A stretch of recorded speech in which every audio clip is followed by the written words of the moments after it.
ಶಿರಾ ತಾಲೂಕಿನ ದೊಡ್ಡಬಾಣಗೆರೆ ಗ್ರಾಮದಲ್ಲಿ ನಡೆದ ಶ್ರೀ ವೀರಾಂಜನೇಯ ಸ್ವಾಮಿ, ಶ್ರೀ ಶಿವಪಾರ್ವತಿ, ಶ್ರೀ ಮಹಾಗಣಪತಿ, ಶ್ರೀ ನಾಗದೇವತಾ ಪ್ರತಿಷ್ಠಾಪನಾ ಮಹೋತ್ಸವ ಕಾರ್ಯಕ್ರಮದಲ್ಲಿ ಸ್ಫಟಿಕಪುರಿ ಮಹಾಸಂಸ್ಥಾನ ಮಠದ ಪೀಠಾಧ್ಯಕ್ಷರಾದ ಶ್ರೀ ನಂಜಾವಧೂತ ಸ್ವಾಮೀಜಿ ದಿವ್ಯ ಸಾನ್ನಿಧ್ಯವನ್ನು ವಹಿಸಿದರು.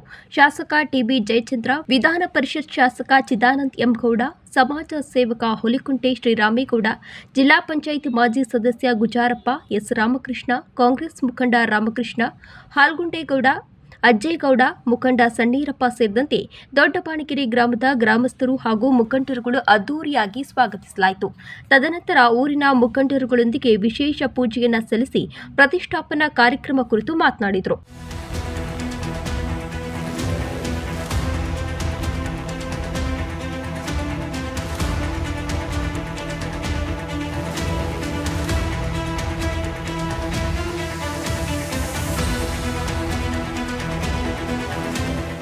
ಈ ಕಡೆ ನೋಡಿ ಅಲ್ಲ, ಹಂಗೇನು ತೆಗಿಬೇಡಿ. ದೇವರುಗಳೆಲ್ಲರೂ ಕೂಡ ನಿಮ್ಗೆ ಆಶೀರ್ವಾದ ಮಾಡಲಿ. ಆದರೆ ನಾನು ಪ್ರಯತ್ನ ಪಡ್ತೇನೆ. ನಾನು ರಂಗನಾಥ್ ಭಾಳ ಸುಲಭವಾಗಿ ಹೇಳ್ಬಿಟ್ಟ, ಇಲ್ಲಂಥದ್ದು ಎಂಥದ್ದು ಒಂದು ಸಮುದಾಯ ಭವನ ಹಾಕಿಬಿಡಿ ಅಂತ. ಏನು ಎಷ್ಟು ಸುಲಭವಾಗಿ ಹೇಳ್ತಾರೆ ಅಂದರೆ ಜೋರಾಗಿದ್ದಂಗೆ ಹೇಳ್ಬಿಡ್ತಾನೆ. ನಮ್ಮ ಕಷ್ಟ ಏನಾಗಿದೆ, ಗ್ಯಾರಂಟಿ ಯೋಜನೆಗಳು ತಂದ್ವಿ. ಗ್ಯಾರಂಟಿ ಯೋಜನೆಗಳು ತಂದಿದ್ರಿಂದ ಎಷ್ಟಾಯ್ತು ಗೊತ್ತೇನು? ಕೇವಲ ಒಂದು ವಾರದಿಂದ ಸಭೆ ಮಾಡಿದೆ. ಸಿರಾ ತಾಲೂಕಿಗೆ ನಾವು ಖರ್ಚು ಮಾಡ್ತಿರ್ತಕ್ಕಂಥದ್ದು 5 ಯೋಜನೆಯಿಂದ 467 ಕೋಟಿ 467 ಕೋಟಿ ನಾವು ಖರ್ಚು ಮಾಡಿದ್ದೀವಿ. 467 ಕೋಟಿನ ಅದು ಬಡವರಿಗೆ ಸೇರುವಂಥ ಕೆಲಸವನ್ನು ಮಾಡಿದ್ದೀವಿ. ಅದೆಲ್ಲ ಒಂದು ಕಡೆಗೆ ದುಡ್ಡು ಬೇಕಲ್ಲ ಅಭಿವೃದ್ಧಿ ಮಾಡಬೇಕಾದಾಗ, ಅದು ಸ್ವಲ್ಪ ತೊಂದರೆನೂ ಕೂಡ ಇದೆ. ಆ ತೊಂದರೆ ನಿವಾರಿಸೋದಕ್ಕೆ ಈಗ ನಾನು ದೆಹಲಿ ಪ್ರತಿನಿಧಿ ಆಗಿದ್ದೀನಿ. ದೆಹಲಿ ಪ್ರತಿನಿಧಿ ಆದರೂ ಕೂಡ ನಾನು ಯಾವ ಸಂದರ್ಭದಲ್ಲಿ ಹೇಗೆ ಮಾಡಬೇಕು ಅಂತಕ್ಕಂಥದ್ದು ಮಾಡ್ತಾ ಇದ್ದೇನೆ. ಈಗಾಗಲೇ ರಸ್ತೆಗಳಿಗೆ ಸುಮಾರು 750 ಕೋಟಿ ರೂಪಾಯಿನ ತರುವಂಥ ಕೆಲಸವನ್ನು ಮಾಡಿದ್ದೀನಿ. ಅದರ ಜೊತೆಗೆ ಇನ್ನೊಂದು ವಾರದಲ್ಲಿ ರೈಲ್ವೆದು ಕೂಡ ಸುಮಾರು 502 ಕೋಟಿ ತಂದ ರೈಲ್ವೆನೂ ಕೂಡ ಪ್ರಾರಂಭ ಮಾಡ್ತಾ ಇದ್ದೀನಿ.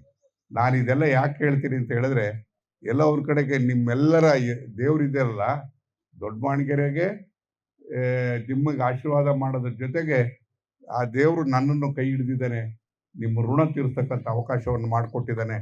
ಯಾವ ಋಣ ಬೇಕಾದ್ರೂ ತೀರಿಸ್ಬೋದು. ಮನುಷ್ಯ ಹುಟ್ಟಿದ ಮೇಲೆ ತಂದೆ ಋಣ ಇರ್ತದೆ, ತಾಯಿ ಋಣ ಇರ್ತದೆ, ಊರಿನ ಋಣ ಇರ್ತದೆ. ಆದರೆ ಜನಗಳು ಋಣ ಇದೆ ಅಂತೇಳಿ ಯಾರು ಯೋಚನೆ ಮಾಡಲ್ಲ.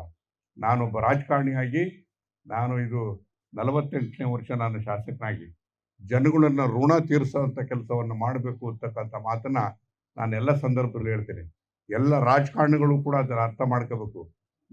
ಇವತ್ತು ಜನಗಳು ಋಣ ತೀರಿಸ್ಬೇಕಂತ ಮಾಡಿದರೆ ಮಾತ್ರ ಇವತ್ತು ಪ್ರಜಾಪ್ರಭುತ್ವ ಉಳಿಯೋದಕ್ಕೆ ಸಾಧ್ಯ ಆಗ್ತದೆ. ಮೊದಲೇ ನಾವು ಬೇಡಿಕೆ ಇಟ್ಟಿರುವಾಗ ಇನ್ನು ಅಪ್ಪರ ಪತ್ರ ಅದೆಲ್ಲ ಇರಲಿಲ್ಲ ಗುಜರಾಪ್ನ. ಅದರಿಂದ ಆ ನೀರು ಕೂಡ, ಹೇಮಾವತಿ ನೀರು ಕೂಡ ಇಲ್ಲಿಗೆ ಬರುವಂತದ್ದು ಆಗ್ಬೇಕು. ಅದನ್ನ ಜಯಚಂದ್ರ ಅವರು ಮಾಡ್ತಾರೆ ಅನ್ನುವಂತ ವಿಶ್ವಾಸ ನನಗಿದೆ. ರಾಜೇಶ್ ಗೌಡ್ರ ಕಾಲದಲ್ಲೂ ಕೂಡ ಬರೀ 30 ಕೆರೆ ಇತ್ತಿದ್ದು.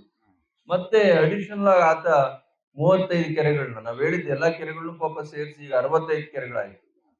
ಜಯಚಂದ್ರ ಅವರು ತುಮಕೂರು ನಾಲೆ ಮಾಡ್ಲಿಕ್ಕೆ ಕಾರಣಕರ್ತರಾಗಿದ್ದಾರೆ. ಅದರಿಂದ ಎಲ್ಲರ ಸಹಕಾರ ಕೂಡ ನೀರಿನ ವಿಷಯದಲ್ಲಿ ಇದೆ. ಇದು ದೊಡ್ಡ ಕೆರೆ. ದೊಡ್ಡಬಾಣಗೆರೆಗೆ ಬಂದ್ರೆ ಚಿಕ್ಕಬಾಣಗೆರೆ ಆಟೋಮೆಟಿಕ್ ತುಂಬ ಹೋಗುತ್ತೆ. ನಮ್ಮ ಭಾಗಕ್ಕೆ